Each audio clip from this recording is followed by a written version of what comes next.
How's everybody doing? You are tuned in to Intelligent Thoughts. I'm Dustin Coyle.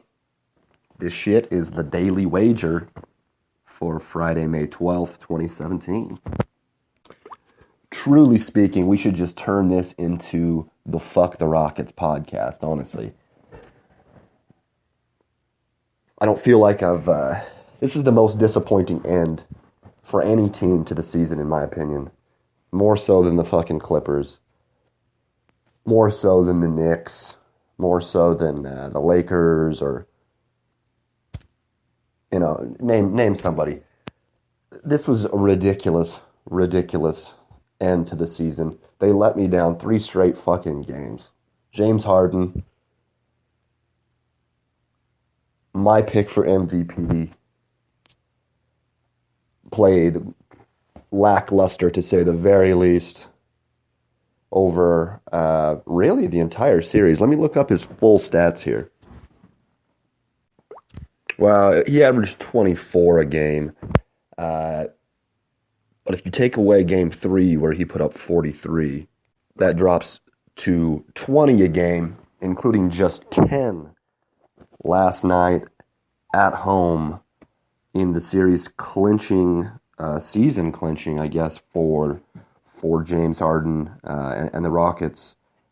Game 6, I don't know. It's over. They lost 75-114 at home to a team that had no Kawhi Leonard available on the floor. Just a horrible performance. That is the biggest letdown of the entire year, in my opinion, for any team. Truthfully, that 75, that's what? A 39-point loss at home for your last game of the season when their best player is not even going to play. That is wild. That is wild to me. I feel like his nickname should, at this point, be David Blaine, because he literally just dis-a-fucking-peared, and he's going to reappear on his couch later today for about fucking 3 months. After being so goddamn good to me all motherfucking season, I go 0-3 with my Houston Rockets to end the year, including blowing that fucking 9-point lead, game 5, a plus 200 underdog or whatever the fuck, man. Blowing a 9-point, oh my god. Ugh, I don't even want to think about this shit. Whatever the fuck ever. I will see them next year. Except I won't. But they'll be back. Brings us to today. We have another game 6. Another team at home trying to even the series at 3 games apiece. We have 6 o'clock ESP to the motherfucking N. Washington Wizards at home, hosting the Boston Celtics. The most obviously commonly talked about aspect of this series is that every home team has won. And except for Game 2, every single game has been a blowout. Game 2 went to overtime. We actually saw, that was when Isaiah put up 53. And actually brought them back at home again to win by 10 in that one. They win by 12 game 1. Complete blowouts in Washington. Complete blowout 2 nights ago in Boston. Here we are, game 6, Washington again. I don't know. Going into game 5, I thought that the Wizards would pull 2 of the last 3, and I thought that game 5 was a pretty good opportunity for them to do so.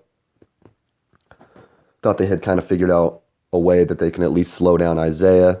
They somewhat did in the game, but it was actually more of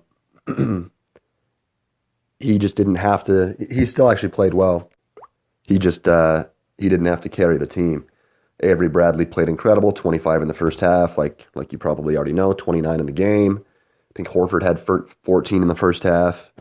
Crowder had like 11 or 12 in the first half. The Wizards never were within 8 points after like halfway through the first quarter. Just a horrible performance there. Nobody for Washington stepped up. John Wall had a horrible, horrible game, but even with that horrible game, I'm pretty sure he was still the leading scorer. Let me peek this out. 21 points, yeah. And shot 41%. Could have been worse. Beal gave him, he actually played 3 more minutes than Wall, scored just 16 points, and shot worse, 36%, made 0 threes for Beal. Obviously not gonna cut it here. Otto Porter goes 1 for 5 from downtown. Boston with a flukish night. That's not going to happen again. Horford 8 for 9 from the field. Amir Johnson 4 for 5 from the field. Horford 3 for 4 from downtown. Avery Bradley 12 for 19 from the field, 4 for 7 from downtown. That's not going to happen again. Not all of them at once. This is going to have to be another one of those. I think they'll need 30 from somebody and 30 from Isaiah, or 28 and 28 for them to be able to pull this off. They're probably going to need a similar type of game as they got at home, plus probably get another, I would say, 10 points from Isaiah Thomas. He only took 13 shots. He took less shots than Crowder, took 6 less shots than Avery Bradley. So you'll need to see more from him tonight, I think, in order for Boston to get the win here. Washington, I would say both of these teams really at home, they're role players, maybe they're secondary stars. Maybe I'm talking Bradley Beal, maybe I'm talking Al Horford. And then the role players, maybe I'm talking Avery Bradley, obviously, Jay Crowder, Otto Porter, Oubre, Bogdanovich. He played horrible in Game 6 or Game 5. I think that they get a serious boost at home. Like, they clearly play more than most players on any team. Like, I would say more than most teams. These teams play significantly different at home and on the road. So,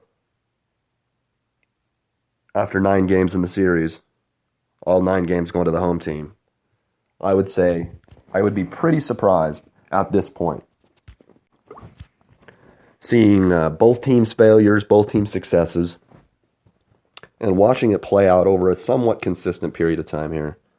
And I was fooled in Game 5. I thought that the Wizards, that was a great opportunity. If one of them was going to pull it off, I thought that the Wizards were probably going to do it in Game 5, especially seeing how they played Game 1 and 2, at least to start those games.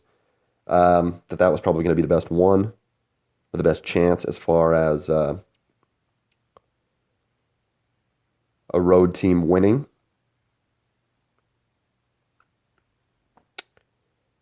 I think that if a road team is going to win one of these last 2 games, it's probably going to be Washington, Game 7. That sounds ridiculous, though. Probably isn't. I don't think a road team's going to win another game or a game at all this series. So you pretty much where I'm going, or see where I'm going with this pick. Let's go take a peek at the spread. As of 10:17 or 10:27, a.m., Wizards -5, heavy juice. That's about to change. Oof. And the Wizards are now looking at a -240 money line. Earlier this morning, I saw that at a +1 or a -190. So they've already moved half a unit the other way. Wizards obviously getting a lot of play here. I wish I didn't see that 190 because I would really like to take it. God damn it. Pisses me the fuck off. I say wait till late. I'm pretty sure this will start coming down a little bit later, towards the end of the night. That usually happens. Underdog bettors usually wait for it to kind of spread out a little bit, and they kind of all hit it. It seems to be later in the afternoon, and it kind of drops it back down a little bit. I would be pretty surprised if the Celtics won the game tonight. I think Isaiah's been under 20 points for 4 straight games. The recipe is going to have to be a monster Al Horford performance or a monster shooting performance, maybe from Crowder or Bradley or somebody. This is just a tough one to win. I like the Wizards. I say try to wait for it to come down to maybe a 210 or a 220, hopefully. But the Wizards money line, makes quite a bit of sense here at home today. And since there will be no show tomorrow, and we are on the eve of a big UFC event, UFC 211, headlined by 2 championship fights, I will throw a couple of money line picks in on this right now. A couple things standing out right now to me, and I'll be relatively quick with these. Dustin Poirier, Eddie Alvarez, an ex-champ, pretty recent ex-champ, Eddie Alvarez. After the KO, taking on Dustin Poirier, who's looked really well lately. The spread started out a pretty big favorite, like a minus 150 for Alvarez, and a lot of money has been coming in on the side of Poirier. I actually like Eddie Alvarez. So much has come in that Alvarez is now a plus 112. So I actually like the plus 112 for Alvarez there. To me, Poirier has a little bit of difficulty against the upper echelon guys in the division. Starches people all the time as far as 7 through 15 or anybody below that. But once you get up into the top, 6 or 5 and stuff like that, he doesn't seem, he just never has won. So Alvarez has been a champ in, 3 organizations at least. Hits harder, more mentally ready, great wrestler. I like Eddie Alvarez in the fight, so I'm actually pretty surprised to see that he's a plus 112. I say go ahead and take that. To me, that's pretty solid. Maybe we can parlay it with some other things, but I think this is a straight bet. That sounds good. What else do I see here? How about Frankie Edgar, Yair Rodriguez? Started out, Edgar was like a minus 180 or something like that. Rodriguez obviously has a lot of fans. A lot of people are probably down on Edgar because of his age, probably for the most part. He's smaller, definitely the smaller guy. Probably, I think, 2 to 3 inches shorter, probably 3 inches shorter than Yair. Yair, fast, has pretty dynamic kicks. I think that he hasn't really fought anybody yet, though, so it's pretty difficult for me to say he's going to beat Frankie Edgar, who continually people are always counting Frankie Edgar out. He's still at the top of the division there. I'm surprised that this is just a minus 123 for Frankie. I'll be putting money on Frankie minus 123. I expect a good ground and pound performance, maybe even a finish on the ground from Frankie. Just significantly better wrestling. Yair Rodriguez, coming from Mexico, has like truthfully, other than he works at a great gym these days, but he doesn't have any real wrestling background. And his style is just not terribly compatible with wrestling anyway. I mean, he's really just headhunting. He's looking for these KOs, and not staying grounded at all. I mean, that's the exact opposite of what he does. So I think that this is actually a great matchup for Frankie Edgar. A serious test for Yair. I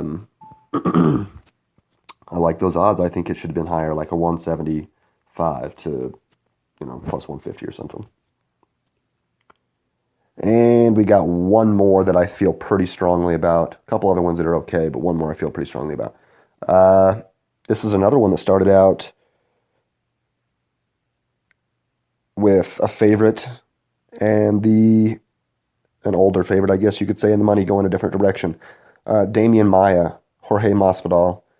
Started out Damian Maia like a minus 130 or something like that. Money kept coming in on Masvidal because of his good hands. Right now, we're looking at a plus 109 for Damian Maia and a minus 129 for Jorge Masvidal. I think Damian Maia is going to win this fight. Damian Maia is probably the most underrated fighter in the UFC. And he's definitely better. This has been a great run here recently for Masvidal, but he's definitely a better fighter than Masvidal. If he gets Masvidal to the ground, he's going to ragdoll him like he does everybody else. He's probably going to submit Masvidal.